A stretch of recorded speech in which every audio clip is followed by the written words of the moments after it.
Bonjour. Dans le cadre de préparation au concours commun des INSA Maroc, je vais vous donner la partie 2 du concours INSA 2024 maths. La question Q7. Soit M un réel et EM l'équation d'inconnu réel x. EM c'est l'exponentielle 2x moins 2m l'exponentielle de x plus a égale à 0. Il y a quatre propositions. CM appartient à l'intervalle ouvert 1 plus l'infini, elle admet deux solutions. Et le deuxième cas, l'intervalle ouvert moins 1 admet au moins une solution. CM appartient à moins l'infini moins 1, M admet deux solutions négatives. Et CM appartient à l'intervalle fermé 1 plus l'infini, EM admet deux solutions positives. Donc, dans ce cas, normalement, le domaine de définition des équations paramétriques EM, c'est l'ensemble R. C'est l'ensemble R. Parce que l'exponentielle est définie sur R. Il y a des choses à remarquer ici. C'est le cas de M négatif. C'est M est négatif, il y a moins 2M, deuxième positif, l'exponentielle positif. La somme de trois nombres, des nombres positifs, ça donne positif. Ici, là est strictement positif, ça sera strictement positif. Donc, normalement, pour les m négatifs, l'équation n'admet pas de solution. Donc, il y a des cas à éliminer où il y a les m négatifs. C'est ce cas-là, ça ne marche pas. Il y a le cas moins l'infini, moins 1. Il nous reste deux cas ici. Donc, dans deux cas, normalement ici, on peut jouer sur le calcul des déterminants, et même le déterminant, ça va nous donner, ça va rester ces deux intervalles, le déterminant de cette équation. Je prends l'exponentielle de 2x et l'exponentielle de x de tout au carré, c'est اثنان. ممكن تغير المتغير t والexponentielle de x, ça donne t carré moins 2mt plus 1 égale à 0. Le discriminant, c'est 2m. Donc, c'est que moins 2m au carré, c'est 4m au carré. Donc, je vais vous montrer. Donc, en changeant la variable, normalement ici, tm, il y a le cas que j'ai déjà signalé, c'est m négatif n'admet pas de solution. En cas général, delta c'est 4, b carré moins 4ac, donc c'est 4m carré moins 1. Vous pouvez remarquer ici que le m, c'est la partie à l'extérieur des racines, c'est-à-dire à l'union de ces deux intervalles. L'équation, il a au moins normalement une solution.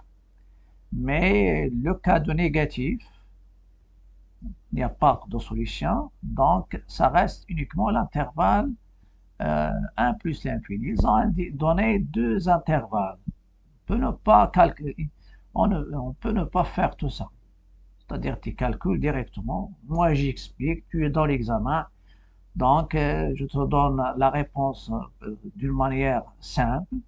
Il y a deux intervalles ici. Il y a le 1, c'est-à-dire je peux remplacer 1 par 1.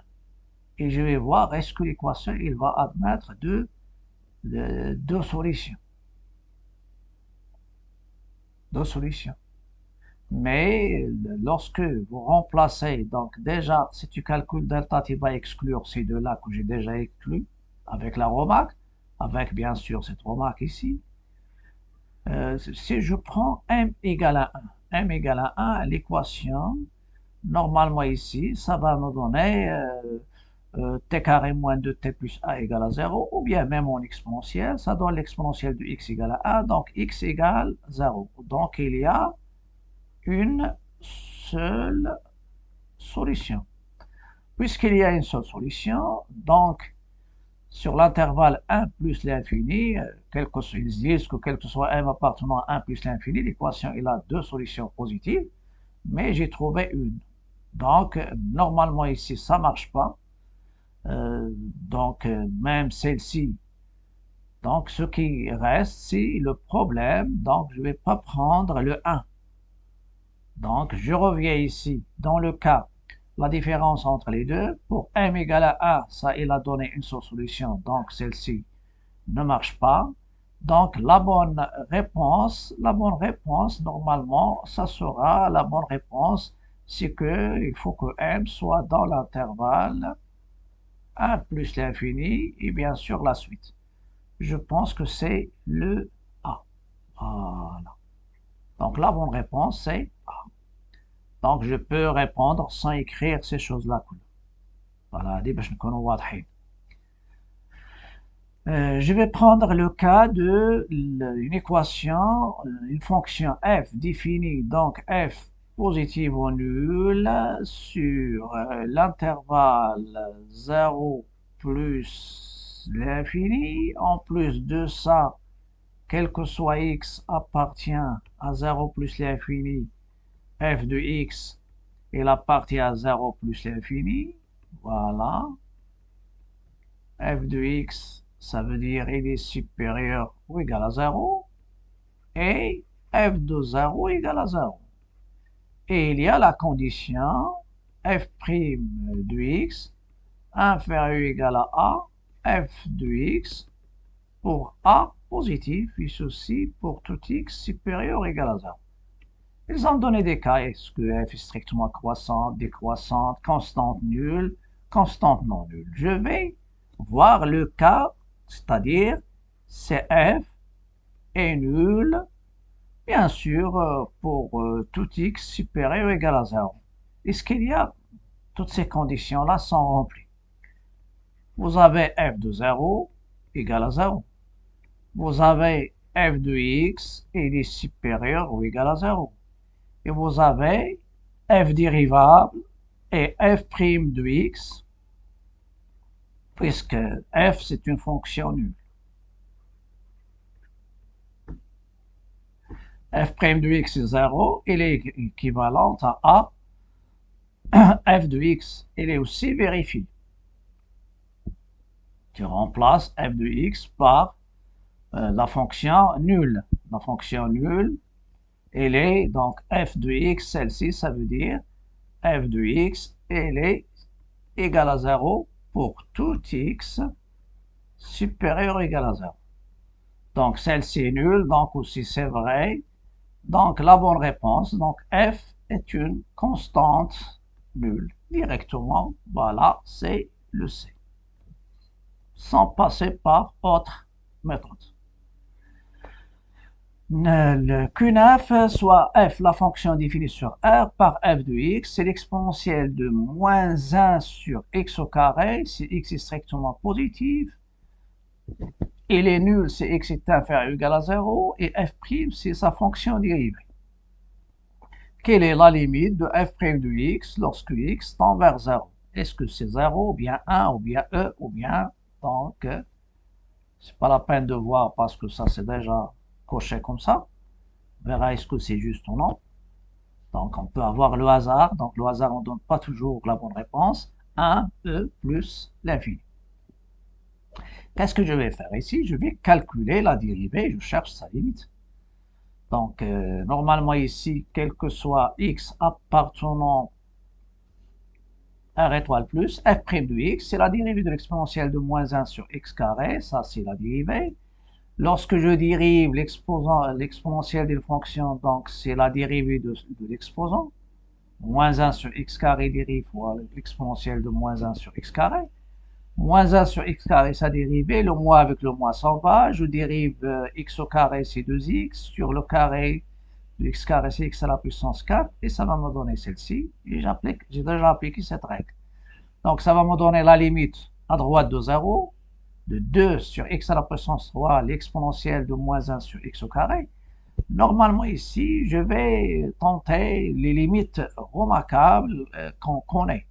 Surtout ici, x il tend vers 0 plus, donc moins 1 sur x carré, il tend vers moins l'infini si je le prends ici. Donc l'exponentielle tend vers 0, et celle-ci c'est moins l'infini, donc ça ne marche pas. Mais il y a les limites remarquables, c'est la limite de x, ex, en moins l'infini, c'est 0, et x à la puissance n, l'exponentielle de x, c'est 0. Donc, qu'est-ce que je vais faire? Je vais faire apparaître ici t au carré, l'exponentielle de t. Donc déjà, je fais x à la puissance 4. Donc ici, je multiplie par x en haut pour avoir la puissance 4. Et après, ça va nous donner avec le carré, donc le moins, ça reste. Donc c'est la limite en 0 plus 2x moins 1 sur x carré tout au carré, l'exponentielle de moins 1 sur x au carré. Donc je cherche la limite, celle-ci, voilà. Donc, c'est la limite en 0 plus de moins 1 sur x carré au carré, l'exponentielle de moins x au carré. Donc, en posant ici, c'est-à-dire, je vais poser t, c'est l'exponentielle de moins 1 sur x au carré. Voilà. Donc, lorsque x tend vers 0 plus, le t vers 0 plus, le t, il tend vers moins l'infini. Et je sais que la limite de t au carré, l'exponentielle de t en moins l'infini, c'est 0. Voilà. Donc la limite de f' de x en 0 plus, c'est 0. Et vous savez que sur 0 moins f' de x est nul parce que la fonction f est nulle. Donc ça donne la limite de ma fonction dérivée en 0, c'est 0. Je pense que c'est le A. On passe maintenant à une intégrale à calculer, c'est Q10. L'intégrale de 1 à 2, ln de 1 plus x moins ln de x sur x carré dx, quelle est sa valeur? Est-ce que c'est le A, le B, le C ou bien le D? Donc ici, normalement, on va essayer de voir est-ce qu'on va utiliser les techniques d'intégration directe, c'est-à-dire parmi les astuces, est-ce que je vais utiliser l'intégrale lorsque je donne pas les bornes, donc ce sont les primitives de U' sur U. C'est ln de valeur absolue de U, bien sûr, plus des constantes, ça ce sont les astuces. Ou bien de U' fois U à la puissance R, elle est égale à 1 sur R plus 1, U à la puissance R plus 1, voilà, ici, ça entre même, vous pouvez les utiliser dans les primitives. Donc ça ce sont des astuces intégrales. Avec R ici, il appartient à Q, étoile, et R différent de moins 1. Voilà. On va essayer de voir, mais ici, ce sont des primitives ici. Normalement, la première chose, l'intégrale, je vais penser à faire, c'est l'intégrale de 1, de 1 sur x carré, ln de x plus 1 sur x. C'est-à-dire le numérateur qui est ln de x plus 1 moins ln de x, je le rends sous forme d'un rapport. Je me prépare à une intégration, soit directe ou bien par partie. Donc 1 sur x carré, ln de 1 plus x carré. Donc je dérive celle-ci, c'est-à-dire 1 plus x, sa dérivée c'est quoi? C'est moins 1 sur x carré. Et n'oubliez pas que 1 plus celle-ci, ça vient de x plus 1 sur x. Donc, je fais 1 moins, voilà, je fais un moins ici. Et l'intégrale devient de 1 à 2, de 1 plus 1 sur x primitive, ln de 1 plus 1 sur x. Et il n'y a pas de u' ln de u. U', ln de u, pas de primitive. Donc, je procède intégration par partie. Vous allez voir pourquoi j'ai pas pris une primitive de 1 sur x carré, c'est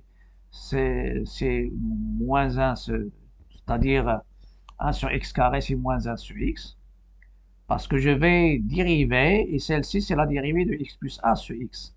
Donc, une primitive, c'est x plus 1 sur x. Et ln de 1 plus 1 sur x, sa dérivée, c'est quoi? C'est la dérivée, c'est-à-dire c'est u', donc ln de u,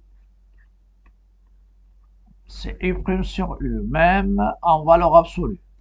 Donc lorsque vous dérivez, celle-ci c'est quoi? C'est x plus 1 sur x.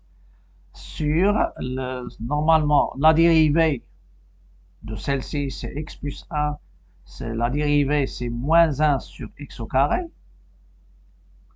sur x plus 1 sur x, u' sur u. En simplifiant par x, qui était ici x carré, par x carré ici, par le x qui était ici, ça reste un x, donc c'est moins 1 sur x, x plus 1. Pourquoi j'ai pris une primitive de moins 1 sur x carré, c'est x plus 1 sur x, c'est le 1 plus x, mais ici, donc, une primitive, oui, dérivée. La dérivée, normalement, ça va nous donner le 1 sur x. Donc, lorsque je dérive x plus 1 sur x, sa dérivée, ça va nous donner moins 1. Ça va nous donner 1 sur x au carré. Donc, je continue. Bon. Prendre le stylet. Voilà. Donc, lorsque vous dérivez x plus 1 sur x, ça va nous donner la dérivée de... Donc, c'est 1 fois x. Moins x plus 1, ça veut dire moins x moins 1 sur x au carré. Donc, ça donne la dérivée de celle-ci. V', déjà, on a déjà V'. L'intégration par partie, il y a un moins ici, moins entre crochets u fois V, u fois V. Il y a un moins avec le moins ici, ça donne plus. L'intégrale de 1 jusqu'à 2 de moins 1 sur x au carré, moins 1 sur x au carré, parce qu'une fois pour multiplier ces deux-là, simplifier par x plus 1, c'est ça la raison que j'ai pris primitive, c'est 1 sur x plus 1. Oui. Donc, moins 1 sur x au carré, une primitive, c'est 1 sur x, et vous remplacez, ça va vous donner 3 demi, moins 3 demi ln 3 demi, plus 2 ln de 2, plus 1 sur 2, moins 1 qui est moins 1 demi, et ça donne le résultat comme ça. Et en l'écrivant en fonction de ln de 2 et ln de 3, ça donne moins 3 demi ln de 3. Et il y a plus 3 demi ln de 2 plus 2 ln de 2. Ça donne, oui, donc ça c'est 4 ln de 2 sur 2 plus 3 ln de 2 sur 2, c'est 7 ln de 2 sur 2, moins 1. Je pense c'est où il y a moins 1 demi. Donc c'est la seule 6C. Voilà. Une intégrale qui était déjà évoquée, surtout l'intégrale des fonctions qui ne changent pas avec primitive et avec dérivée. C'est l'intégrale de 0 jusqu'à pi sur 2 de sinus x, l'exponentielle de x dx. Une primitive, la valeur, c'est ce que c'est a, c'est 1 plus l'exponentielle pi sur 2, ou bien 1 plus l'exponentielle pi sur 2 sur 2, ou bien 5 moins l'exponentielle pi sur 2, ou bien 5 moins l'exponentielle de pi sur 2 sur 2. Voilà. Donc, on va essayer de procéder par double intégration par partie, parce que le sinus soit une primitive ou bien une dérivée, il se transforme en cosinus. L'exponentielle, la même chose, il ne change pas. Donc, je prends u, c'est sinus x, v', c'est l'exponentielle du x, donc u', c'est cosinus, et v, une primitive, c'est l'exponentielle. Donc, i, c'est quoi? C'est l'exponentielle x fois sinus x, u fois v, entre 0 et pi sur 2, moins la première intégration, de 0 jusqu'à pi sur 2, l'exponentielle du x, cosinus x dx. Lorsque je calcule celle-ci, ça me donne l'exponentielle pi sur 2, sinus pi sur 2. Sinus pi sur 2, c'est 1. Sinus de 0, c'est 0, donc ça reste l'exponentielle pi sur 2. Maintenant, je vais procéder par intégration par partie de cette intégrale. Je vais prendre aussi u, c'est le cosinus x, et v', c'est l'exponentielle. Ça, je ne change pas le u, v', parce que c'est un moyen. Donc, u', ça donne moins sinus, et v, c'est l'exponentielle. Donc, il y a un moins que je la laisse ici. Entre crochets, ça donne l'exponentielle de x, cosinus x, entre 0 et pi sur 2. Et il y a moins l'intégrale de 0 0 jusqu'à pi sur 2 de ce produit-là. Il y a un moins qui sort, ça donne plus. Et ça apparaît l'intégrale i. 0 pi sur 2, l'exponentielle de x, sinus x dx. Si je calcule celle-ci, c'est l'exponentielle de pi sur 2, cos pi sur 2, c'est 0. Cos pi sur 2, c'est 0. Mais après, il y a normalement moins l'exponentielle de 0 cos 0. C'est-à-dire, moins 1, ça donne plus 1. Parce que déjà, celle-ci, qu'est-ce qu'elle donne? Elle donne 0, moins 1. Donc, ça donne l'exponentielle de pi sur 2, plus 1, et il y a moins, et celui-là, c'est quoi? C'est i. Donc, il y a moins i. Je passe au premier membre, ça donne 2i égale à 1, égale à 1 plus 2i égale à 1 plus l'exponentielle de pi sur 2, donc i c'est 1 plus l'exponentielle pi sur 2 sur 2. 1 plus l'exponentielle de pi sur 2, voilà, sur 2, donc c'est le b.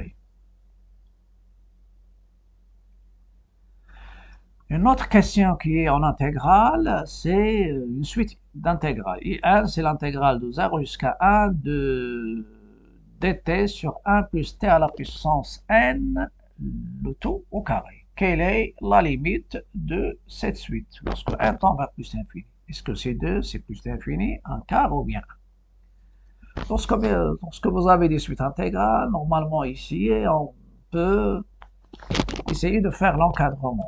Encadrer la limite, et après, si vous avez, vous pouvez exclure des données, c'est-à-dire le principe, la technique d'élimination. Donc, une fois on fait normalement un encadrement de la limite, on peut éliminer quelques propositions. S'il nous reste 2, dans ce cas-là, on va essayer d'étudier la monotonie. J'ai déjà dit que si vous avez une suite UN qui est croissante et majorée par M, alors sa limite, elle est inférieure ou égale à M. Et si UN décroissante et minorée par petit m, alors le L est supérieur ou égal à petit m. Voilà, ça ce sont des astuces de limite. Donc, qu'est-ce qu'on va faire? On va encadrer en se basant sur un encadrement de la fonction f de t. Donc, vous avez t entre 0 et 1, t à la puissance 1, ça reste entre 0 et 1. J'ajoute aux trois membres 1, ça donne 1 plus t à la puissance 1 entre a et 2. Je passe au carré, ça sera entre a et 4. L'inverse, 1 sur 1 plus t à la puissance 1, le tout au carré, et là entre 1 quart et 1. Je passe à l'intégrale. Si je l'intègre ici de 0 jusqu'à 1, ça donne le IL, de 0 jusqu'à 1, 1 quart dx, et l'autre, ça c'est une constante. Normalement, pour primitive de 1 quart, c'est 1 quart x entre 0 et 1, ça donne 1 quart. Et s'il donne x, donc entre 1 et 0, ça donne 1. Donc, IN, il est tous les termes sont entre 1 quart et 1. Et par suite, la limite de IN, ça sera entre 1 quart et 1. Donc, entre 1 quart et 1, donc je vais éliminer le A et j'élimine l'infini. Donc, entre 1 quart et 1, on va essayer de voir est-ce que c'est 1 quart ou bien 1. On va essayer d'étudier la monotonie. Normalement, vous avez 1 plus 1, c'est l'intégrale de 0 jusqu'à 1, de 1 sur 1 plus t à la puissance 1 plus a au carré, dx. On va comparer les dénominateurs. La plus grande, c'est celle qui a la plus petite, le plus petit dénominateur. Donc, vous avez ici, normalement ici, si je prends je compare ces deux-là, c'est-à-dire Tn plus A avec Tn, quel est-ce que c'est plus petite ou bien plus grande? Donc, je fais la différence, Tn plus A moins Tn. Je factorise par t à la puissance n, ça donne t à la puissance n, facteur de t moins 1. Et vous avez t est inférieur ou égal à 1, donc t moins 1, il est négatif ou nul. Donc, celle-ci c'est négative, et celle-ci c'est positive. Donc, normalement, t à la puissance n plus 1 est inférieur à tn. Donc, ce dénominateur, il est inférieur à celui-là. Donc, l'inverse, il devient supérieur. Ça veut dire n plus 1, ça sera supérieur à l'intégrale de 0 jusqu'à 1 de 1 à plus t à la puissance n au carré de d. Bien sûr, ici, c'est pas dx, c'est dt. La variable, c'est t. Ça, c'est n. La suite n, elle est croissante. Donc, si elle est décroissante, sa limite, ça sera 1 quart. Si elle est croissante, sa limite, c'est 1. Donc, la bonne réponse, c'est, normalement, c'est D. Donc, je vais, normalement, la partie 2, ça sera c'est-à-dire dans Q12. Dans la dernière partie, c'est-à-dire la partie 3, je vais essayer de parler c'est-à-dire l'arithmétique. Et il y a les nombres complexes et on verra les autres QCM qui restent. Ça veut dire il reste, oui, QCM. Bonne chance et je vous souhaite une bonne chance dans le concours. Et n'oubliez pas les likes, les partages, les commentaires. Et à la prochaine vidéo, Inch'Allah.